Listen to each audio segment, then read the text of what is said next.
Assalamualaikum warahmatullahi wabarakatuh. Alhamdulillahirabbil alamin wa bihi nasta'inu 'ala umuri dunya wad din. Wa asyhadu anna Muhammadan 'abduhu wa rasuluh. Allahumma shalli wa sallim wa barik 'ala nabiyyina Muhammadin wa 'ala alihi wa sahbihi ajma'in. Alhamdulillah ya arhamar rahimin. Para hadirin sekalian kang bermanfaat, para bapak ibu ingkang sangat kula hormati.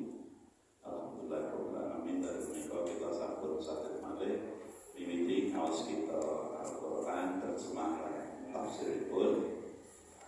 Namun saenipun kawula miwiti menika tasih suasana Syawalan nggih. Kepareng kawula ngaturaken syukur hati kanthi pangdonga panjenengan Gusti Allah taqabbalallahu minna wa minkum wa ja'alana minal mu'minin al-qanitin wal maqbulin. Amin. Gusti Allah tansah nampi sedaya ibadah amal saleh kita satamipun Ramadan yang sasampunipun Gusti Allah dadosaken kita kawula-kawulipun ingkang wangsul dumateng kesucian dadi orang kita rohani lan Gusti Allah dadosaken kita umat ingkang faizin ingkang selalu menang. Sukses menang Allahumma amin. Manungsa sawantah kawula menika pramila kawula ngaturaken nyuwun pangapunten sedaya karepatan kula menawi agen kawula sampun derek nyaos wonten mriki kalih panjenengan panjenengan kersa paring pangapunten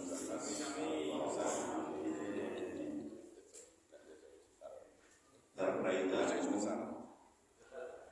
baik kalau tengah sasi merong sasi niki pun entek sawale transaksi tapi juga bulan Ramadan juga kan kita padat sangat ya kegiatannya pun nggih ngaosipun boten purun ngaosan pun kata lalu menika kita badhe nutukaken nggih menika mlebet ayat 256 lan 257 kita nanti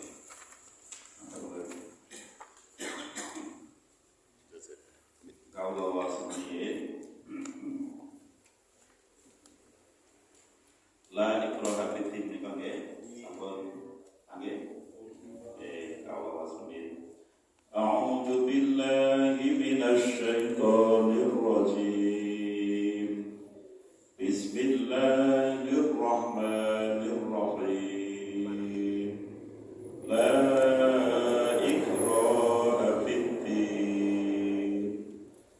تبين الرشد من الغي ومن يكفر بالطاغوت ويؤمن بالله فقد استمسك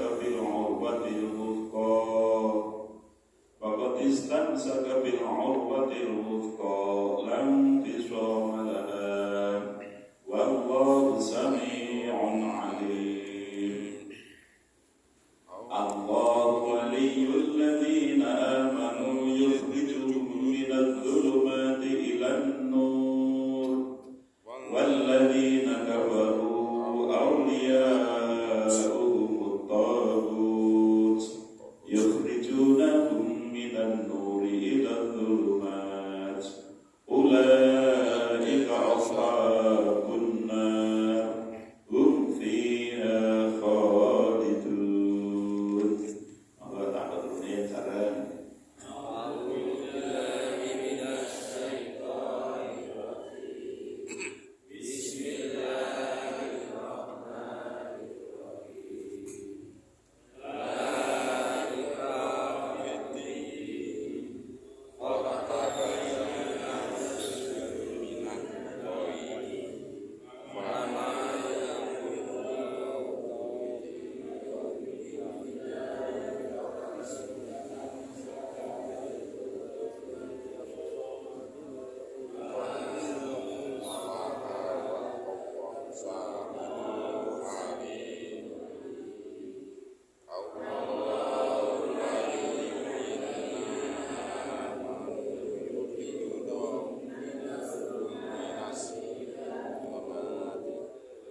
Saderengipun menika ayat kursi, terus kula menika kula mami maos ayat kursi mesti kula tutupi ngantos niki, ngantos ayat. Karena niku rangkaian. Tapi biasanya pun di mampir tenggen ayat kursi ini jane prayogine ditutupi ayat sasampunipun iki. Niku rangkaian apa tema niku istilahipun. Nggih. Lajeng wonten adat ada tradisi kita saderengipun maos ayat kursi biasanya pun apa? Wa ilahukum ilahu wahid la ilaha illa huwa rahmanur rahim. Maksud ayat kursi yang bersani ayat sadereng kursi itu ayat itu apa boten? Berarti jane niku kirang lengkap kirang pas. Tapi niku ra dadi adat. Nek pun dadi adat itu ra jurangane kok diowahi. Karena adat itu sampeyan yang diri ilmu. Ya napa? Mbah-mbah yen niki. Nggih, monggo lanang. Nah yang badhe niku nggih. Ning kula biasane ayat kursi langsung 2 ayat sapi bare. Jadi boten wa ilaha illallah wa la ilaha illallah rahmanur rahim. Allahu la ilaha illallah nek kula ning monggo panjenengan. Soale manapan yang bersani tamat saestu niku ada saderenge kursi boten ayat niku, tapi malah ayat perintah infak. Lajeng sambungipun ayat kursi ayat niki. Allah walil ladina amanu niku sing nyambung temanipun kalian ayat kursi. Ini biasanya justru sing 2 ayat niki boten dibawas lan itu. Bedane ngaji tenan kali boten niat. Ngertos permasalahan secara duduk, permasalahan secara tetap. Iya. Sebelum pada apa saurunge ayat kursi iki duduk wa iya iki dhewe iki nemune bumi. Jauh sekali rupanya hampir 60-an ayat. 60-an ayat terus lagi Allahu la ilaha illallah hayyul qayyum. Tapi nggih monggo manakan yang lagi meneruskan tradisi pada biasa nggih. Nggih monggo nggih boten larangipun boten awon. Nek jane sing pas niku malah justru 2 ayat setelah ayat kursi. Kita kira iki lagi mana yang ditutup kudu pantenan contoh nggih wonten ingkang saged dulu kok aku rong ayat iki kudu apa pamanipun wonten iki aku normal ngaji maksudnya.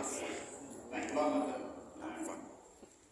La ikraha fiddin la ora ana ikraha pemaksaan fiddin fi sajroning adine agama Islam.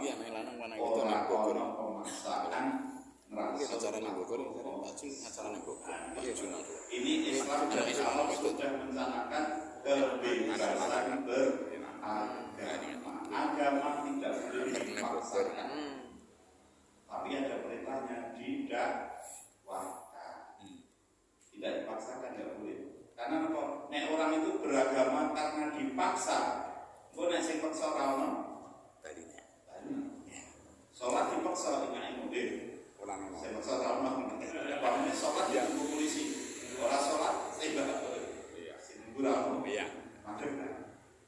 Agama tidak boleh dipaksakan. Baik memaksakan untuk masuk Islam atau memaksa untuk keluar dari Islam.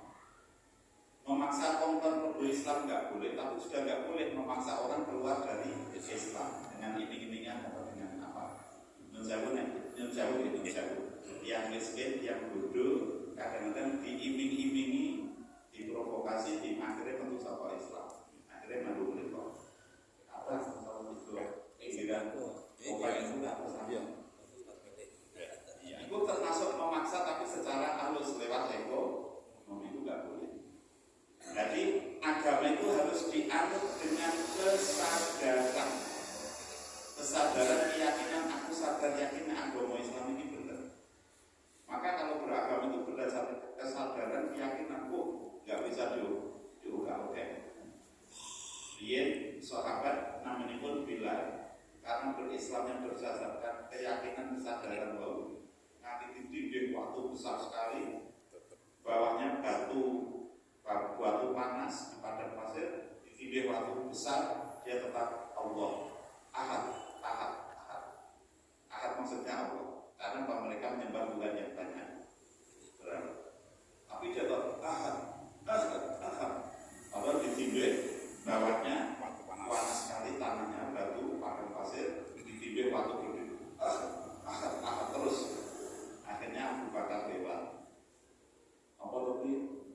Bilal kulit hitam. Apa kuwi? Terus Walid bin Mughirah. Siapa itu? Ini budakku. Budakku ini ikut Muhammad. Dia tak itu supaya dia kembali ke agama nenek moyang kita, agama syirik, agama nyembah berhala. Oh gitu. Nah terus ini apa lihat betul kok piye. Jadi budak itu bisa dijual belikan. Nyang-nyangan kan wani piro wani koran. Kayak tenggurinya pemilu itu wani koran. Permewah nggih. Wani piro wani koran. Akhirnya pun nyang-nyangan.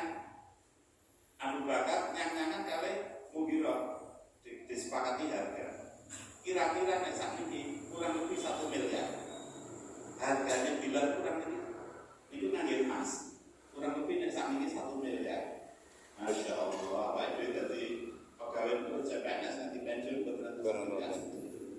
Itu oleh Abu Bakar digeng kumbas Bilal. Wes dituku to lajeng Bilal apa akhiripun apa batune dicolke taline dilepas. Saat itu juga sekarang kamu merdeka, langsung dimerdekakan. Padahal dia bisa jadi budaknya Abu Bakar di rumah karya macam-macam saja 1 miliar ya, tapi langsung oleh Abu Bakar di ini itu sana dipaksa seperti itu nggak bisa si Bilal karena berislamnya sudah berdasarkan kesadaran dan keyakinan. Ini pentingnya beragama itu. Jadi nggak bisa dipaksa keluar, tapi juga nggak bisa dipaksa masuk. Nggak boleh. Yang boleh adalah dengan penjelasan, penerangan, dakwah dengan bijaksana, santun dan sebagainya. Seperti dulu masuknya Islam di Indonesia itu dakwahnya santun halus, ya, sehingga orang-orang bisa menerima Islam dengan baik. Islam di kristenisasi di daerah Asia terutama Timur itu rata-rata melalui peperangan, melalui pemaksaan, terutama di Filipina oleh Spanyol. Spanyol itu keras banget. Berapanya nggak mau masuk Katolik perang gitu aja. Maka panik Filipina aja dulu negara Islam itu mana? Ya. Dulu negara Islam. Ya. Tapi serangannya Spanyol sampai kuat, sangat keras, sehingga orang-orang yang tidak bisa bertahan itu penuh masuk Katolik. Dan yang bisa melamatkan diri ke Mindanao Selatan, Filipina. Itu yang Filipina ya. Maka Manila itu dulu dari Amanila. Nah itu dengan pemaksaan ya bisa terjadi seperti itu.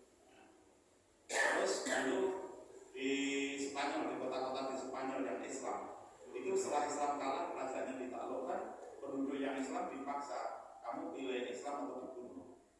Ya pilih Kristen atau pilih Katolik atau dibunuh, atau kamu lari meninggalkan Spanyol. Akhirnya mereka ya orang milih Katolik otomatis dibunuh. Akhirnya mereka milih Katolik. Dan nggak boleh terjadi seperti itu. Pemaksaan itu nggak boleh.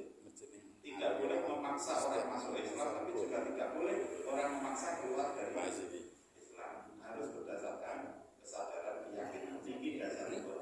La ikroha tidak boleh ada pemaksaan dalam beragama, terutama masuk Islam nggak boleh dipaksa. Tapi apa? Di penjelasan. Kalau dengan orang yang berilmu, dengan penjelasan yang kalau dengan orang awam, dengan penjelasan-penjelasan yang bisa menyenangkan dan bisa diterima dengan mudah. Mengapa tidak boleh agama itu dipaksakan? Qad tabayyana ar-rusydu minal ghayy.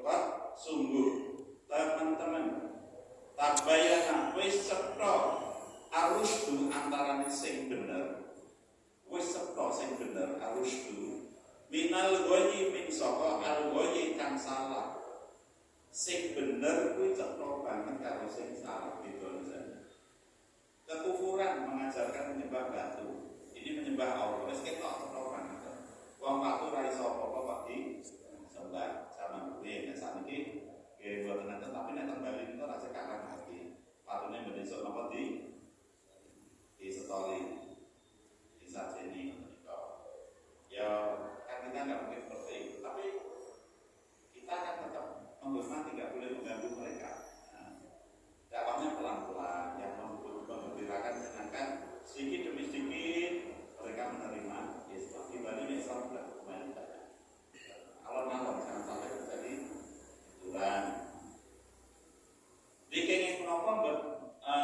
boten kenging memaksakan agama Islam kepada orang lain. Qad tabayyana ar-rusydu minal ghayyi. Qad sungguh tabayyana telah jelas ar-rusydu yang benar, kebenaran, yakni ajaran Islam, minal ghayyi min saking al-ghayyi kesesatan, kesalahan yang salah, yaitu kekufuran. Agama Islam itu sudah sangat jelas benarnya. Mengapa harus dipaksakan? Tapi yang betul dijelaskan. Kalau kepada orang berilmu secara ilmiah itu, kalau kepada orang-orang awam dan seterusnya dengan cara-cara yang sekira mudah diterima. Wonten tiyang naminipun Maurice Bucaille, orang Prancis, itu dokter ahli bedah. Dokter ahli bedah. Dia membandingkan antara kitab Perjanjian Lama, Perjanjian Baru dan Al-Quran tentang Fir'aun. Di tiga kitab itu disebutkan memang Fir'aun matinya tenggelam. Ya, tenggelam di laut disebutkan di sana. Tetapi tidak ada dari dua yang Bible dan Perjanjian Lama itu tidak menyebutkan bahwa jasadnya Fir'aun diselamatkan dan itu Fir'aun matinya tenggelam dan jasadnya diselamatkan oleh Allah agar menjadi pelajaran bagi orang sesudahnya. Yang lain tidak ada, tapi di Quran disebutkan. Okay. Disebutkan jelas sekali di sana. Al-yawma nunajjika bi badanika litakuna ayatan liman khalfaka. Litakuna ayatan liman khalfaka. Litakuna liman khalfaka ayat. Hari ini, maksudnya saat itu, nunajjika kami selamatkan bidadanika jasadmu baik Fir'aun yang tenggelam tadi. Terus oleh Allah dengan angin akhirnya minggir ke pantai Mesir, akhirnya ditemukan oleh raja Sinur. Ini sang raja ini. Nah, terus ditakuna ayatan supaya jadi ayat tondo bukti kebenarannya Al-Quran liman qalbaka bagi generasi nanti yang akan datang. Melihat dia si Maurice Bucaille belum Muslim itu, dia terpesona penasaran dengan ini. Dengan hari ini ku selamatkan jasadmu agar menjadi pelajaran bagi orang-orang yang akan datang. Nah, akhirnya dia dengan teman-temannya waktu itu Fir'aun itu kan kata, Fir'aun itu bukan nama orang ya. Fir'aun itu nama jabatan kerajaan namanya Fir'aun. Nek terpilih Sinuwun, kami pun ya. Nek teng Solo nopo Pakubuwono. Nek Yogya Hamengkubuwono. Nek Mesir Fir'aun. Pakubuwono kan Hamengkubuwono kan Fir'aun 1, 2, 3. Nah, Fir'aun yang hidup pada zamannya Nabi Musa yang tenggelam di laut itu dari dinasti Ramses. Fir'aun dari dinasti Ramses. Nah, dinasti Ramses, dinasti pula kata. Nah, dinasti Ramses II. Dia dinasti Ramses II. Namanya Merneptah. Fir'aun itu raja, jabatan raja dari dinasti Ramses. Ramsesnya ada Ramses I, Ramses II. Dari Ramses II ini nama rajanya yang tenggelam di laut itu namanya Merneptah. Dicarilah. Oh, itu sudah ditata sistematis oleh Mesir di Museum Mesir. Ketemulah, oh ini. Jadi jasadnya Fir'aun yang tenggelam di Museum Nasional Mesir di Kairo itu ada. Terus akhirnya dikirim ke Prancis, dikirim ke Paris untuk diteliti. Diteliti oleh siapa? Oleh Maurice Bucaille dan teman-temannya, dokter ahli bedah tadi. Akhirnya ditemukanlah setelah dibedah, ditemukanlah di lambung dan di tenggorokannya itu. Di lambungnya ada zat garam. Terus di tenggorokannya ditemukan tanda-tanda kematian karena shock tenggelam. Artinya tidak normal, tapi karena shock tenggelam. Dan juga ada zat garam. Ini kan pasti tenggelam di laut. Nah, setelah itu disimpulkan bahwa ini betul sesuai keterangan Al-Quran bahwa memang Fir'aun mati karena tenggelam di laut dan ini jasadnya. Maka ayatnya al-yawma nunajjika bi badanika litakuna liman khalfaka ayat. Hari ini baik Fir'aun, ku selamatkan jasadmu, bangkaimu, mayatmu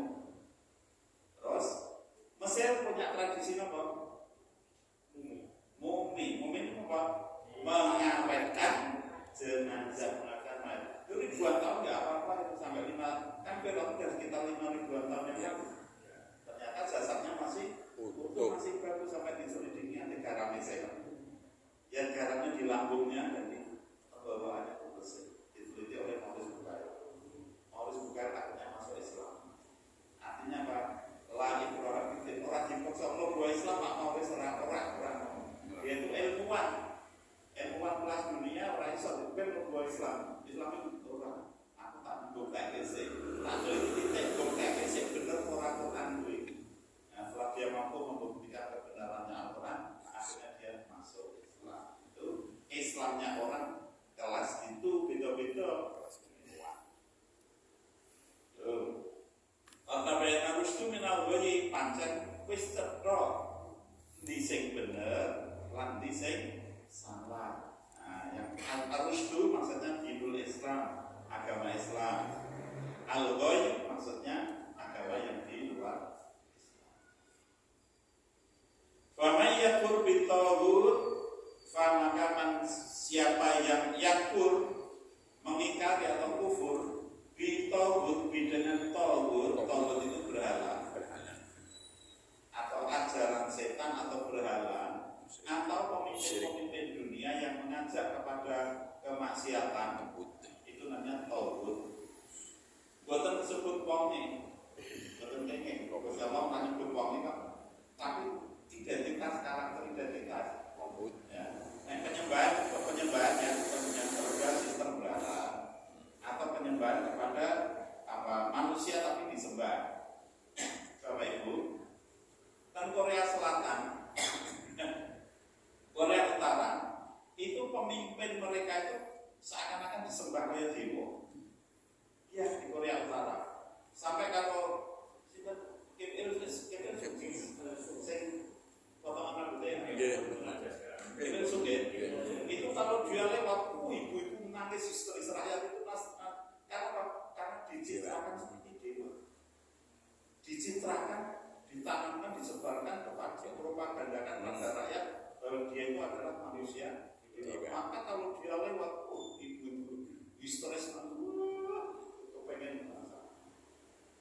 Itu tahu seperti itu. Seperti itu termasuk sistem politik yang tahu nggak boleh seperti itu, haram. Apalagi dia juga tidak bertuhan. Di sana agama tidak boleh itu. Di Korea Utara tidak boleh ada agama, kan itu ateis, komunis. Maka pemimpinnya ya pemimpin turun, bukan presiden, bukan pemimpin. Tidak melalui pemilihan, turun temurunnya jujur rojo.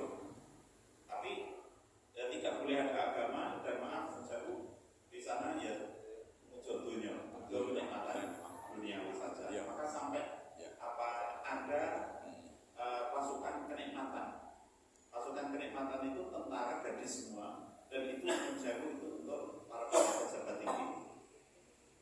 Ya, orang dia rumah ya dunia ini coba nih. Itu termasuk taghut, pemimpin yang taghut. Nah, intinya pemimpin yang itu melawan, katakanlah melawan menentang agama Allah, nah itu termasuk pemimpin yang taghut. Kayak Elon termasuk taghut. Nah gitu. Jadi kalau contohnya dunia ya seperti itu. Atau sistem kenegaraan, sistem kapitalisme. Sistem kapitalisme model kayak Amerika itu juga termasuk sistem taghut sebenarnya. Banyak yang menilai. Atau komunisme sendiri juga sistem taghut. Taghut itu dari taghut itu hanya melampaui batas durhaka dan melampaui batas namanya taghut. Pelakunya sifatnya taghut. Nah itu. Ya, seperti ya dulu kalau zaman Rasul dia penyembah pada berhala konkret dia. Nah, sekarang lebih banyak pada sistem-sistem sosial, sistem politik, sistem ekonomi dan seterusnya itu termasuk taghut. Sebenarnya sistem perbankan dunia yang sangat mencekik negara-negara miskin itu juga sistem taghut. Coba negara-negara miskin itu miskin harus diwajibkan utang kepada World Bank. Kepada World Bank satunya lagi apa? Selain World Bank apa? IMF itu juga sistem taghut. Karena apa? Itu mencekik negara-negara yang dipinjami malah jadi bangkrut, yaitu memang Yahudi semua. Itu. Barang siapa yang menolak, menentang atau kufur terhadap taghut sekali lagi bisa berwujud kepercayaan benda, bisa berwujud berupa orang, bisa berwujud sistem yang pokoknya itu bertentangan dengan petunjuk Allah. Jadi kufur kepada tauhid, wa yu'min billah, dan dia beriman kepada Allah. Faqad istamsaka bil urwatil wuthqa, maka qad sungguh istamsaka, ia telah berpegang teguh bi dengan al-urwati, urwah itu tali, al-wuthqa, tali yang sangat kokoh kuat. Maka barang siapa menolak segala bentuk tauhid dan beriman tunduk kepada Allah, maka qad sungguh istamsaka, ia telah berpegang teguh bil urwati dengan tali al-wuthqa yang sangat kokoh. Ini keimanan maksudnya. Jadi orang yang menolak segala bentuk kekufuran, ketauhidan tadi, syirik dan kekufuran, dan dia berpegang teguh kepada ajaran Allah, maka dalam hidupnya berarti dia telah berpegang kepada tali yang sangat kokoh, talinya Allah. Lan fisoma lan tidak infisoma, terputus terlepas laha padanya. Orang bakal brodol, orang bakal runtuh, orang bakal retak, orang bakal putus, karena itu dinullah. Jadi al-urwatul wuthqa itu adalah dinul Islam, agama Islam itu. Maka dulu ada ulama besar, dua ulama besar, satu dari Mesir, satu dari Afghanistan. Yang dari Afghanistan namanya Jamaluddin Al-Afghani, yang dari Mesir namanya Muhammad Abduh. Nah, Jamaluddin Al-Afghani ulama besar dari Afghanistan, itu tahun 1860-an, 70-an kita itu. Dia punya murid hebat namanya Muhammad Abduh. Beliau berdua itu membangkitkan umat Islam dari keterpurukan. Saat itu seluruh umat Islam di seluruh dunia itu dijajah oleh negara-negara barat. Maka beliau membangkitkan namanya gerakan pan-islamisme, kebangkitan Islam, persatuan Islam. Beliau membangkitkannya, menggaungkannya tidak dari Mesir, tidak dari negara-negara Arab, negara-negara Timur Tengah dan Asia secara umum terpuruk kabeh, terjajah semua. Maka beliau kemana? Ke Perancis, ke kota Paris, untuk menggaungkan semangat kebangkitan Islam dengan gerakan pan-islamismenya itu. Beliau berdua ini ke Paris. Paris keren. Ya. Terus beliau di sana berdua itu menerbitkan majalah yang sangat kuat, sangat hebat, berpengaruh ke dunia Islam. Namanya Al-Urwatul Wuthqa ini. Majalahnya diambil dari kata ini, Al-Urwatul Wuthqa, tali yang kokoh. Nah, dikirim ke Indonesia juga. Tapi karena itu sangat membangkitkan persatuan umat Islam, kemajuan umat Islam, berpikir umat Islam dari berani melawan penjajah, kemunduran, keterbelakangan, akhirnya itu dilarang oleh pemerintah Belanda, nggak boleh masuk Indonesia. Akhirnya masuknya Indonesia lewat seni.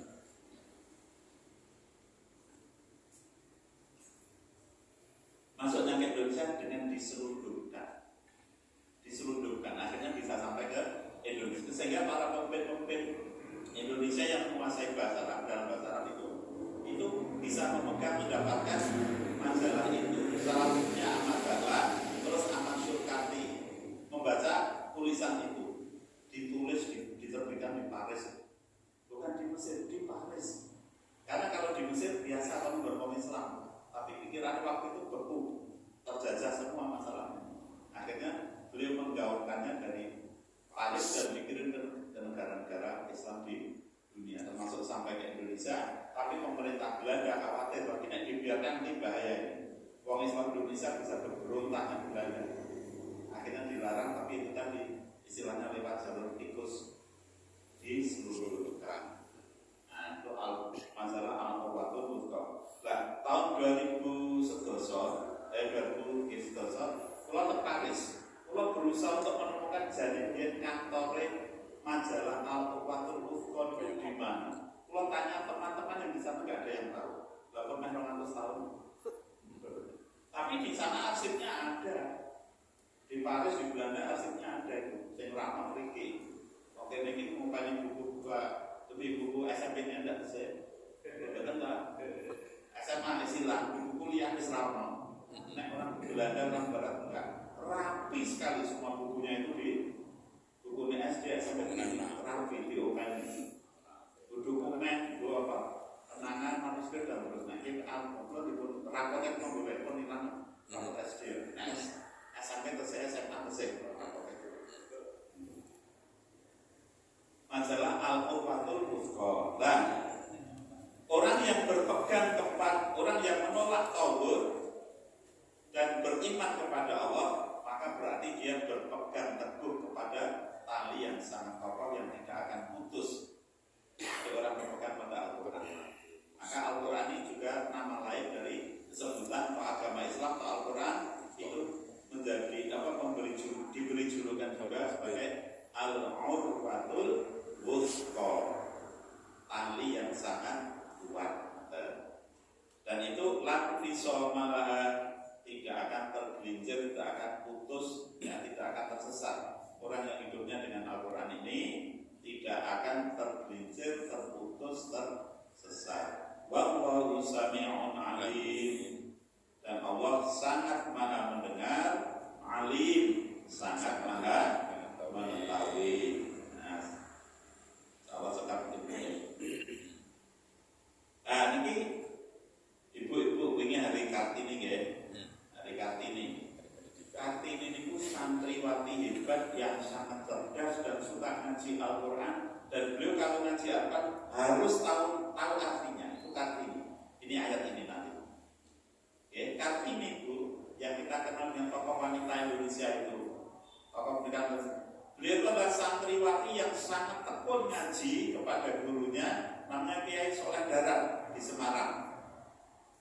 Beliau kalau ngaji menuntut pada kiainya, saya harus tahu artinya niki kiai.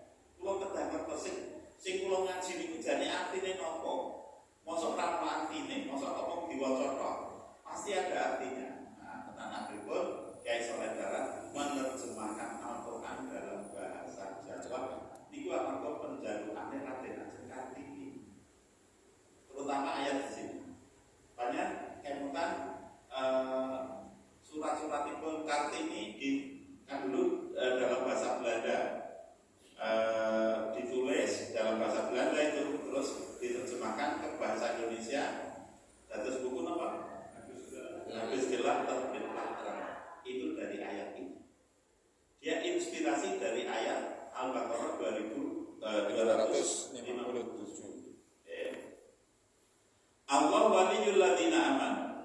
Allah punika waliyu, pelindung, penolong. Wali itu pelindung, penolong. Alladzina amanu, wong-wong sing iman. Allah menika walinipun tiang-tiang iman. Wali itu atasipun penolong lan pelindung. Allah penolong lan pelindung. Tapi mangke nek wujude manungsa niku nggih nek pemerintah dia penolong atau pelindung atau pemimpin. Nek wujude manungsa. Nek Gusti Allah kaitannya kepada manusia itu berarti dia kekasih Allah, orang yang sangat dikasihi oleh Allah. Itu wali. Tadi wali itu artinya kata. Allah itu waliyu, pelindung, penolong alladzina amanu, wong iman. Jadi wong iman kita semua ini, wong iman yang tadi kita itu menjadi orang yang sangat percaya diri. Sangat percaya diri. Anak kita apa? Pelindung, penolong kita langsung Allah. Ini dasarnya dari Allah adalah pelindung, penolong orang-orang beriman. Yukhriju, kan Gusti Allah itu yukhriju, ngetokake hum wong iman itu minat duluman, min sapa al-duluman, piro-piro peteng berbagai kegelapan. Allah mengeluarkan mereka orang-orang beriman min dari al-duluman, berbagai kegelapan, ilan nuri, ila kepada an-nur, cahaya. Ini pas itu pasemon ya, pas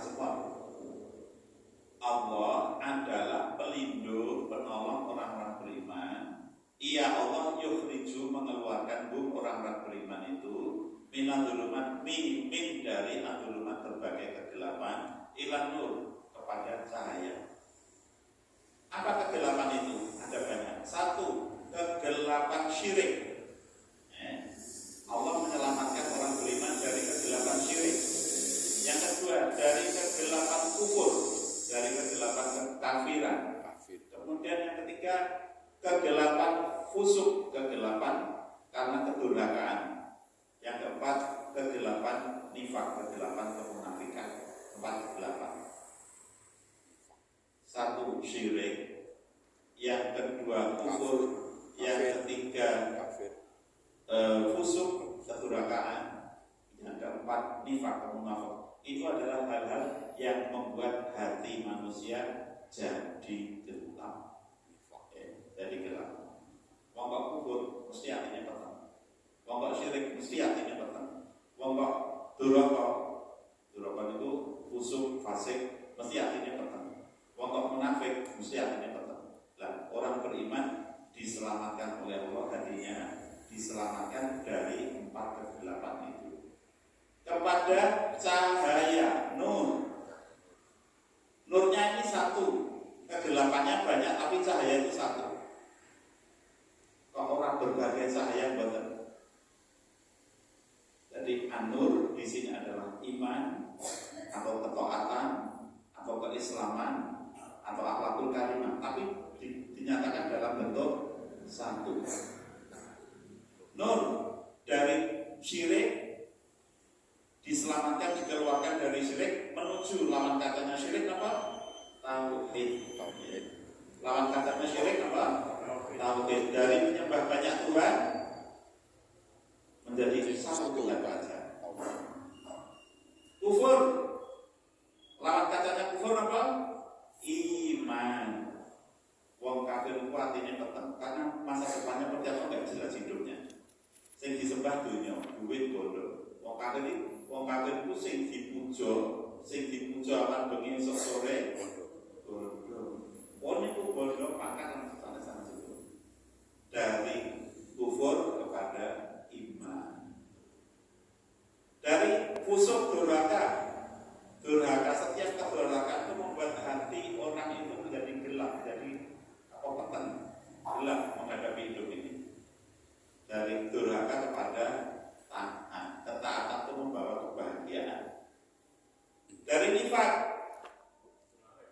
dari munafik menjadi orang yang solih.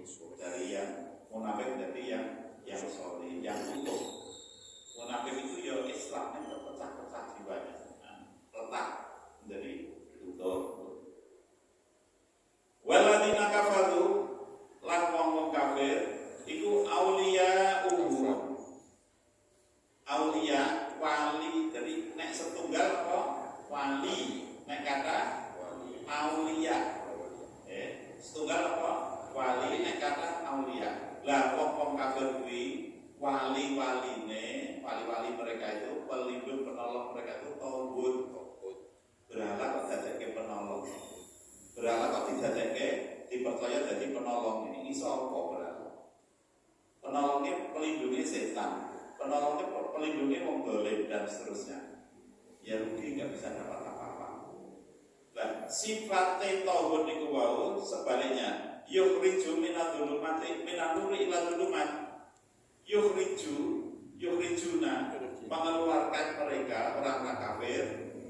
Jadi tauhid tadi mengeluarkan orang-orang kafir minan-nur saka cahaya iman Islam ila dhulumat malah kepada kegelapan. Jadi setan dan DKK. Jadi setan doyan sego bakso mie ayam lan setan sing doyane kembang karo menyang utawa setan sing wujud watu itu mengeluarkan manusia dari iman, dari nur malah kepada kegelapan hidup. Ulai kasabuna, ulah mereka itulah orang-orang kafir itu ashabuna, para penghuni neraka namanya. Hum fiha khalidun. Hum mereka orang kafir itu di dalam neraka itu nanti khalidun, kekal. Ya, dari orang kafir, yang musyrik, yang macam-macam tadi di dalam neraka itu kekal. Bapak Ibu, ayat ini memberi inspirasi kepada Raden Ajeng Kartini sehingga terbitlah buku Minadz Dzulumati Ilan Nur. Itu ada penerjemahan yang salah. Sebenarnya asalnya dari kegelapan menuju cahaya. Karena setelah mengaji ikut Kiai Soleh Darat itu menjadi terang cerahlah hatinya Raden Ajeng Kartini, terutama ketika sampai di ayat ini. Maka ayat ini dari inspirasi bagi beliau di dalam bukunya yang dikenal dengan Habis Gelap Terbitlah Terang. Sebenarnya dari kegelapan menuju terang. Beneran. Aslinya itu, tapi terjemahannya sudah diplesetkan. Itu liciknya orang sekuler yang anti Islam, sehingga tidak tampak sama sekali bahwa Kartini itu adalah santriwati yang rajin mengaji. Digelapkan itu. Padahal beliau adalah orang sangat santri mengaji. Kiai Soleh Darat punya murid 3 yang terkenal. 3 itu semuanya menjadi pahlawan nasional. 3. 1 Kartini dari Rembang, yang satunya dari Jombang, yang satunya dari Jogja. Yang dari Jombang siapa? Hasyim Asy'ari. Yang dari Jogja siapa? Ahmad Dahlan. Coba. Ya kita mau Darat Soleh Darat. Monggo setelah waktu kita bisa melihat makamnya di Berbuto Semarang. Kalau gimana dari ceritanya mungkin di Semarang kok yo. Nah di sana ada ziarah itu, Soleh Darat. Satu, datang salam, assalamualaikum ya Allah, ya terusnya. Terus yang kedua mendoakan orang yang di dalam makam itu supaya diampuni Gusti Allah, diterima amalnya, diampuni dan terusnya. Dan yang ketiga, kita mengenang kebaikan-kebaikannya. Terus yang keempat, kita berusaha meneruskan perjuangannya. Jangan lebih dari 4 itu. 1, mendoakan orang yang di dalam maka supaya diampuni dosa-dosanya, diterima amal solehnya, dimasukkan dalam surganya. Oke. Kemudian yang kedua, kita apa? Tadi sudah mendoakan, terus kita menghayati kebaikan-kebaikannya untuk kita tiru. Terus yang berikutnya, kita berusaha untuk meneruskan perjuangan. Jangan lebih dari itu. Kontek lalu dunia apa ben dan iso seperti kita ditawut udah keempat tauhid ngasih itu.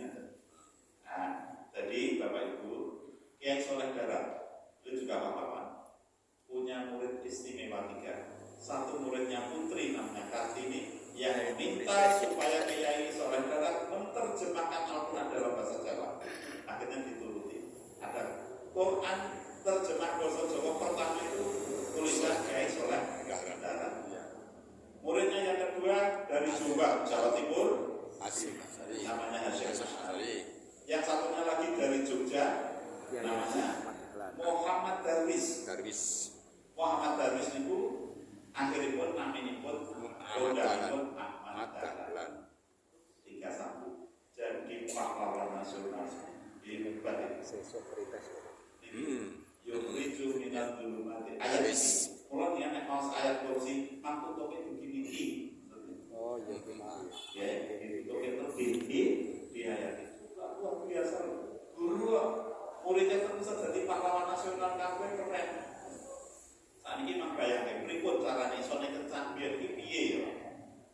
Jogja Hasyim Asy'ari pun remaja umur las-lasan itu lho kira-kira 11 14 sekitar itulah.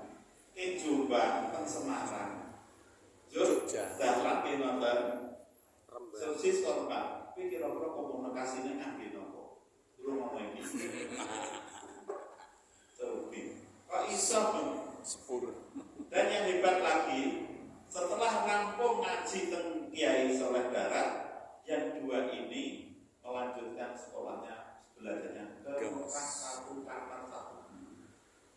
Di Kiai Dalan Kiai SM Asy'ari niku sak perguruan ning Jawa, sak perguruan ning Mekah. Kondur siji ngurusi orang kota, siji ngurusi wong desa. Kiai Dalan uripe ning kota gede, ibu kota, keraton ibu kota, kota gede. Mendirikan Muhammadiyah. Muhammadiyah itu untuk orang-orang intelek, karena ini orang berpikir maju, berpendidikan, berpikir maju, kreatif, kritis, intelek, ilmuwan. Itu Muhammadiyah, karena Kiai Dalan hidup di kota besar, ibu kota. Kiai Hasyim urip ning kampung desa dengan pesantrennya, hidup buruh, tani, nelayan. Dengan pendekatan ilmiah orang gaduh, maka beliau mendirikan Nahdlatul Ulama itu untuk melayani para kaum yang di pedesaan. Tolong ibu jangan dipertentangkan itu menunjukkan kita bodoh. Kalau kita menentangkan NU Muhammadiyah itu menunjukkan kita bodoh. Kita orang rasa nyambung pikirannya beliau berdua. Coba dalam hal pendidikan, Kiai Dahlan itu memberi pelajaran agama di sekolah-sekolah yang didirikan oleh Belanda, sekolah-sekolah umum, wing school istilahnya. Memberi pelajaran agama di sekolah-sekolah pemerintah, itu Kiai Dahlan. Kiai Hasyim memberi pelajaran umum di pesantren-pesantren, di madrasah-madrasah dinia. Jadi madrasah dinia, pesantren, orang pelajaran umumnya diberilah pelajaran umum oleh Kiai Hasyim. Sekolah londo orang pelajaran agama diisilah pelajaran agama oleh Kiai Dahlan. Kenapa? Ini nanti akan jadi apa pemimpin Indonesia. Ojo nanti pemimpin Indonesia pimpin negara orang ngerti agama. Singki ojo nanti pinter agama orang ngerti hukum. Tolong ketemu gitu. Nek mempertentangkan Kiai Dahlan dengan Kiai Hasyim kita orang bersejarah. Betul. Aku ngulang itu. Kalau tempat sarjana memang itu. Jadi S1, S2, S3 saya ngajar itu. Jadi bukan apa. Ini ayat ini dari inspirasi, ya. Terus makanya di Islam lagi ya.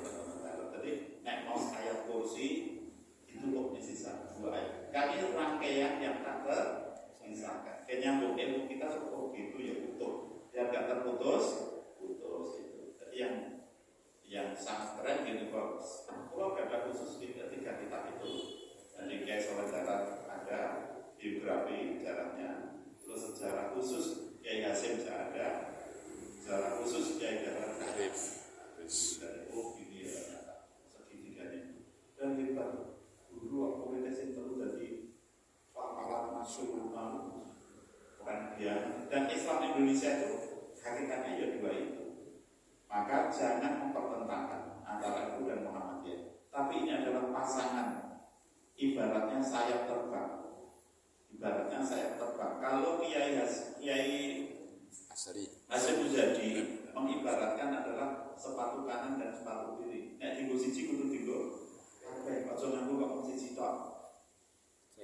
Tinggo siji kudu tinggo kabeh. Parane gitu. Itu beliau ketua PBNU menggambarkan dua ormas itu. Jadi jangan mempertentangkan tapi justru bagaimana mendekatkan. Ya, sudah dekat pendirinya sak pesantren sak kamar. Di Semarang ini baru ini Mekah dengan guru yang sama, pulang beda daerah, beda garapan, masyarakat yang dihadapi berbeda, otomatis corone ya itu masa apa di sini sarjana tinggal metode kayak kampung ya udah, begitu juga wong kampung nggak digaya sarjana kampusan, kayak kampus ya udah. Bapak-bapak, ibu-ibu, mana kita masuk kritis, kreatif, apa kita harus kritis, kreatif, dan ideologis ya. Selalu demam di sana. Nenek mau kota kelasnya dokter, insinyur, jak sholawatan apa ya? Orang level, ya. Konsumsinya berbeda.